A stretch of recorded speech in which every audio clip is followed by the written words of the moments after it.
AOC has decided to flee New York, which is not a surprise to anyone who's looking at New York. You may remember we covered previously, so we get this tweet up, which is the New York Police Department kicking out a child and his mother from an Applebee's because they dared to go in without their papers. And he ends up shouting at all the people in the restaurant that you must have your papers or you will be removed. This is your warning. Because it's a free state, isn't it? And someone's doing a good job there and shouting, is this what you joined the police force for? Yeah. Damn good question. But the thing here being that you've got vaccine mandates, that vaccine passport mandates, so if you want to go any out, if you want to do basic stuff, you have to have your papers, please. There are mask mandates, so if you want to go to any of these places, you must wear your mask until you get to the table, at which point you take it off. Makes no sense, but whatever, fine. And this is the rules of New York. And you put that on top of all the crime, the filth, the noise that is associated with living in a hive city. You have to tax the inefficient bureaucracy, the terrible business conditions. So no one wants to live there. No, really. You know who doesn't want to live there especially? Or at least doesn't want to be there right now for sure? Who is it? AOC. Let's go to the next link. Isn't she literally the representative for New York? Yeah, I mean, New York incarnate there. Or at least New York's politics, let's say. And you can see here, the lady responding here, Christina, is the press secretary for Ron DeSantis. She's loving this. Right. And I love that she's loving it, frankly. And she responds by looking at the image of AOC. That exclusive AOC spotted in Miami Beach as New York City reports record COVID cases. Maskless, no mask. Oh, yeah. You know what? She's in a free state. She's in Florida. Her friend over there, also no mask. Don't you know you have to wear it in between bites or you're going to get COVID, folks? And no passports, no vaccine passports to be shown because it is a free state. And Christina going, ha ha ha ha, no wonder Blue Anon has been in total meltdown mode today. Because, yes, they have. And if we move on, we can see more of Christina having a jolly old time. Florida is so dangerous and scary that AOC decided to go on vacation in Miami this week.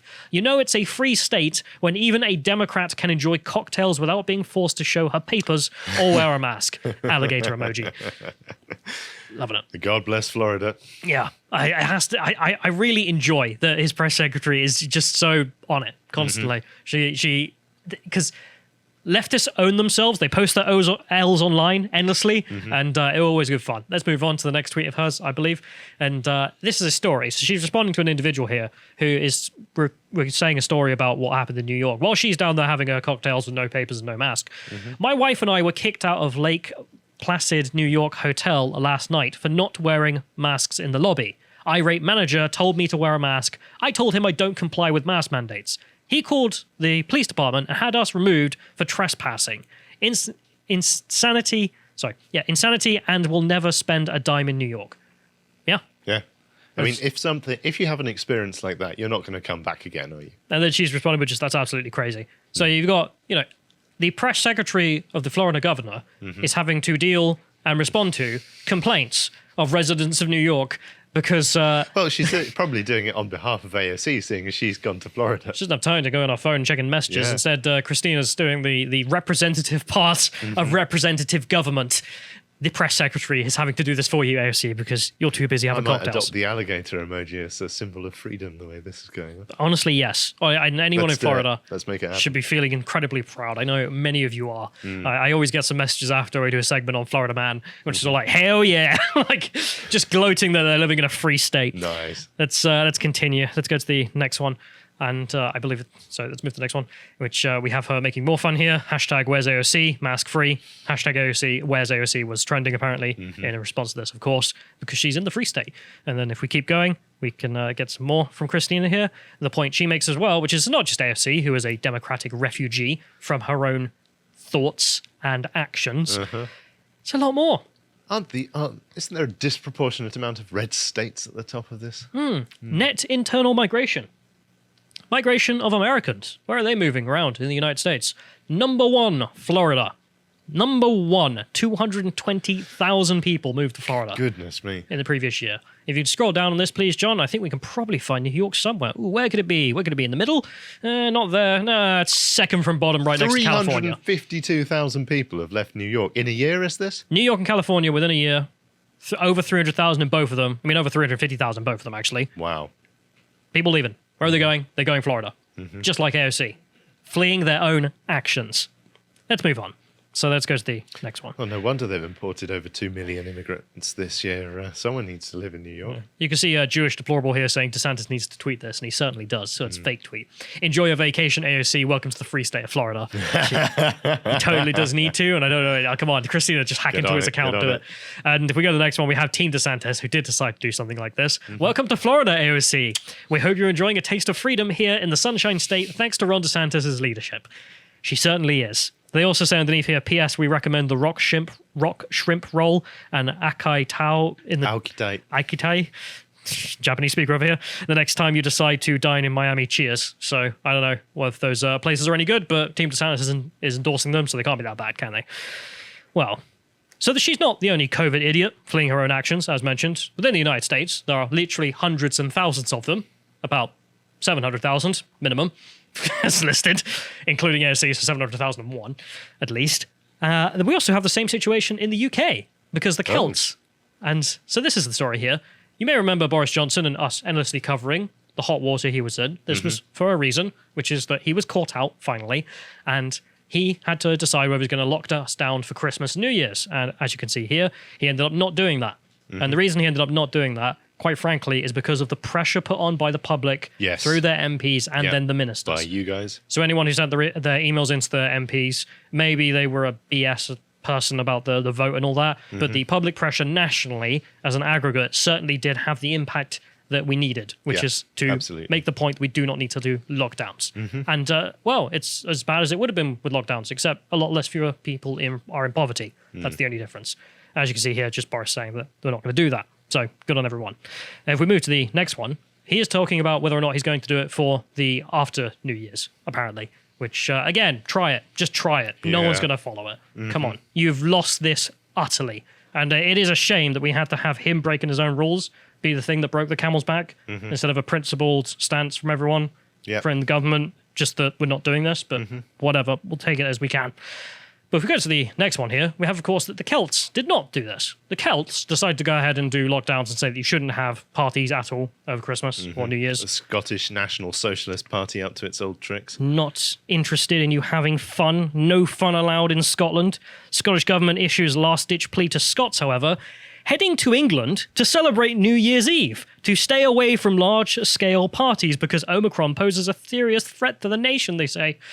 Do they? Not as much as Nicola Sturgeon does. No, the English government disagrees. Yeah, and so do the Scots if they're travelling to England for a party on New Year's Eve. Pouring over the border. Apparently the same is also taking place with Wales, in which they are pouring over the border to come and have a party in England. And so if we go back, I'm not done with that, John, in which we have a statement here. Nicola Sturgeon has banned large Hogmanay celebrations and advised people to limit socialising as much as possible. There are similar restrictions on socialising in places in Wales, and experts have predicted as many as 100,000 Scottish and Welsh revellers could journey across the border to celebrate this evening. 100,000. Celts coming across the border. You're welcome. The more the merrier. Have fun. Spend your money. Have good fun. Try not to enslave anyone this time, as you did in the past, but this time... Don't take any cattle back with you. Just have some fun, and then go back and live your miserable lives under the Labour Party and the SNP, the two sides of the same coin, frankly, when it comes to ideology. And I'm not being cruel. Actually, I do sympathise immensely with the free Welsh and the free Scottish who are trying to fight such things.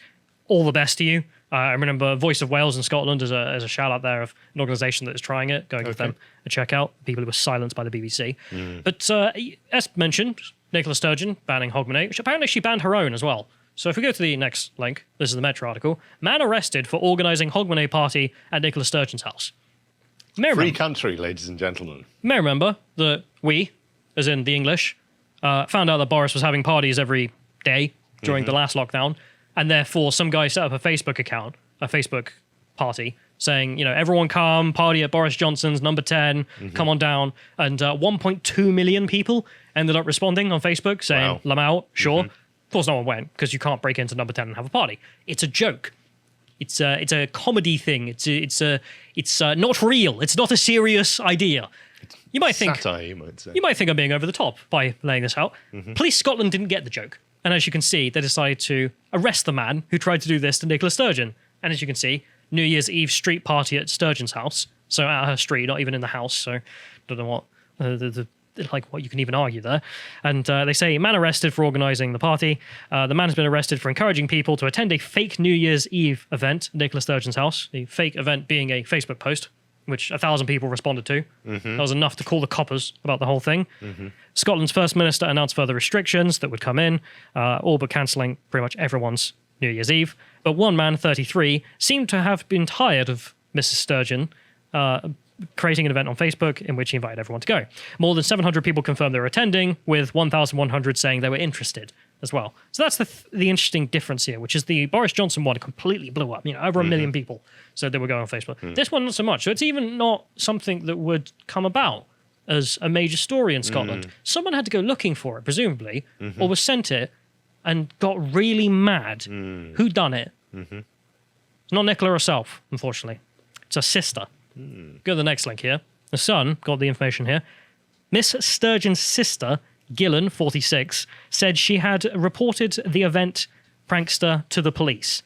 My sister's personal address, she said, is now shared all over social media as an event for a New Year's party. I'm sorry, I don't think you get to pull the doxing card when you are the literal leader of a nation. I don't think that works. Everyone knows that 10 Downing Street is the address of Boris Johnson. It's not like we're doxing him to say that. And I believe the First Minister has an official address in the same way, does she not? Yes, I don't know which address he used, but either way, it doesn't actually go into any of the legal complaints, as we will see in a minute. So it's completely irrelevant. She says, police have been informed with your name, in case you are reading this, talking to the guy who set up the Facebook so that's group. A threat. Looks like you're in for a Merry Christmas. That's also a threat. Gloating about the whole thing. She added Nick's security onto it. Oh, are they called the black shirts by any chance? She's referring to the Scottish police as Nick's security. And she will have her own private security. But she's saying, I've called the police, Nick's security are onto it. And then the police turn up and arrest the dude. This is not a crime in England, or at least was never seen as a crime. We accepted Facebook S-posts as part of life. Scotland, not so much, because it makes fun of the dear leader and her perfect policies that must never be criticised. The unmanned name has been released on bail and will appear in court at a later date. Police Scotland confirmed that the man has been charged with a conviction. It has been charged in connection with communications offences. Communications offences. But that's a very broad term. So apparently it is the Communications Act. What part of the Communications Act? Is it Section 127 again? It is. Let's go to the next link, please. Father of one, who works as a bouncer, was charged under Section 127, Part 2 of the Communications Act 2003 and kept in a cell until 3 a.m. the next day, at which point they kicked him out and just said, walk home, I guess, at 3 a.m. I hope they called him a cab at least. Have the common decency to do that. He said, so he gave an interview to the Daily Mail. He said, one of the coppers said I was causing fear, alarm and distress to the First Minister. Ha! Wow. Making memes about the First Minister is causing fear, alarm and distress. Well, she needs to grow a thicker skin if she wants to be in politics. This also isn't part of the complaint. Fear, alarm and distress is not part of Part 2 of Section 127. Oh. Neither. Keep that in mind as we go forward. He continued in the interview, they kept reiterating that this is coming from higher above. It was real cloak and dagger stuff. This is political policing. It's completely overreach. It's meant to be a free society, but it's more like North Korea at the moment. I've been crucified for a Facebook post. Yeah, this is Welcome Scotland. At least you didn't hum South Korean pop songs, I guess. Then you'd be in real trouble. Video of his arrest shows him telling officers the police work for the First Minister. They don't support the people of Scotland. Ultimately, I could lose my job if found guilty of a crime. Yeah, it does sound like they're being used like a private security agency, a private security force. It's very, very dystopian. He made a meme.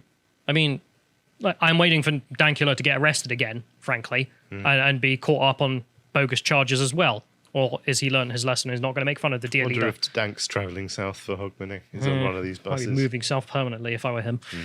Let's move on. So let's go to the law itself, because you may be wondering, well, what the hell is this law? Is it the same one Dank was charged with? Well, almost. So this is Section 127 here, and it is put into separate parts. Section 1 being the part that Dankula was charged with, grossly offensive content, because he was grossly offensive, or maybe the pug was. I'm not really too sure about what the argument really was in the case. This is the Nazi pug guy for the three people who don't know.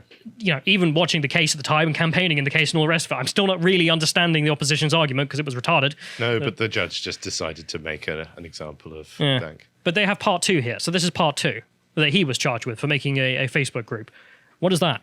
Quote, a person is guilty of an offence if for the purpose of causing annoyance, inconvenience, or needless anxiety to another, he sends by means of a public communications network a message that he knows to be false.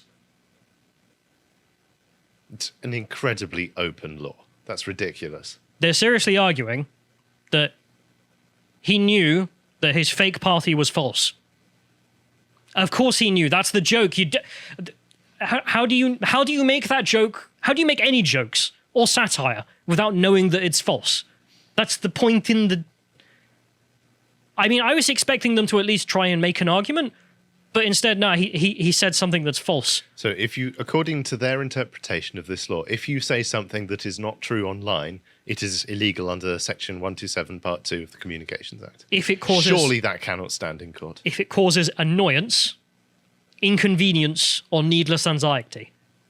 Define any of them in court. For the purpose of causing that as well. But that's the thing. Of course it caused annoyance. I was making fun of the First Minister for being a buzzkill. You're not allowed to annoy politicians now. No. Is that illegal? If you make a meme in the United Kingdom, this isn't just Scotland, that is false because it's a meme and therefore, the satire is in there, but you are trying to annoy a politician, you are committing a crime. That is how Nicola Sturgeon is interpreting this law and taking this man to court And for again, it. you have the problem that Dankula faced, which is that the court determines what your purpose was. Yes. You don't get to say. You The don't context. get to refer to context. No, they just get to decide what the purpose is. Kangaroo country. Yeah. Dissolve the Scottish Parliament. These people cannot be trusted to run a train set. I'm gonna... Yeah. Part B and Part C, I'll just read for the purposes of making it clear. Part B, it also can be an offence if he causes such a message to be sent, or of course he did send the meme, or persistently makes use of a public communications network. That is what the internet is, defined by law, so who cares? But they're charging him with setting up a fake party. That is the joke. That is the effing joke. That is the point. You cannot make jokes with them all being true. That it's not really... I don't... We're just gonna... I don't know what we can do. I mean, Babylon Bee would be an illegal publication if this is the law. Yeah. It's insane. If we go to the last one here, which is just to remember the Christmas party, as mentioned, I was one, and I don't know if you were as well, one of the 1.2 million people who said they're going to go to Downing Street. The guy who made this and everyone who said we were going, did you not go? Did you not go on Christmas Eve? That's a crime, governor. Well, what do we have there then? Do you have a license for this Facebook meme? That is where we are living. I didn't realize, I heard the story and I thought it was going to be, with doxing her or something. No, the crime is with saying he was going to go to the party when he wasn't. How do they know? Could have gone to the party. They get to determine what his purpose is. They're the state, don't you know? Damn, no, they do actually have an admission from him. When the police interviewed him, he said that he hadn't brought any fireworks. I'm not joking. He in the defense, he was like, look, I'm not going to do it. I haven't brought any fireworks or music. Okay. It was like, oh, you've dobbed yourself in, mate. That's what they were counting on you saying. You should have said I brought, little barbecues, It sounds like sausages. this guy's got a cracking sense of humour. I wonder if we'll see Dankula Part 2 turning up in a few years' time. Dankula... This guy's ridiculous case gets processed through the Scottish justice system. So that's Dankula Part 2, Electric Boogaloo. And, of course, AOC... Hey, that's his channel. He can't do that. Oh, wait, is it? Yeah, it's the second channel. Oh, yeah. That one's copyrighted, mate. You'll have to go with another one. Pick another one. Part 3. So there you, of course, have AOC fleeing her own actions. And now, well, what's the next step? In Scotland, we have the answer, which is to just lock people up when they criticise you.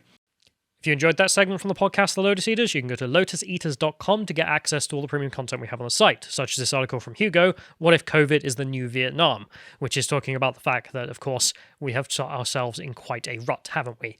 You can also check out the audio track there, in case you don't like reading, for Silver and Gold tier members, which I sympathise with. But also, if you'd like to follow what else is coming out on the site, always follow us at Getter, lotuseaters_com. Thank you and goodbye.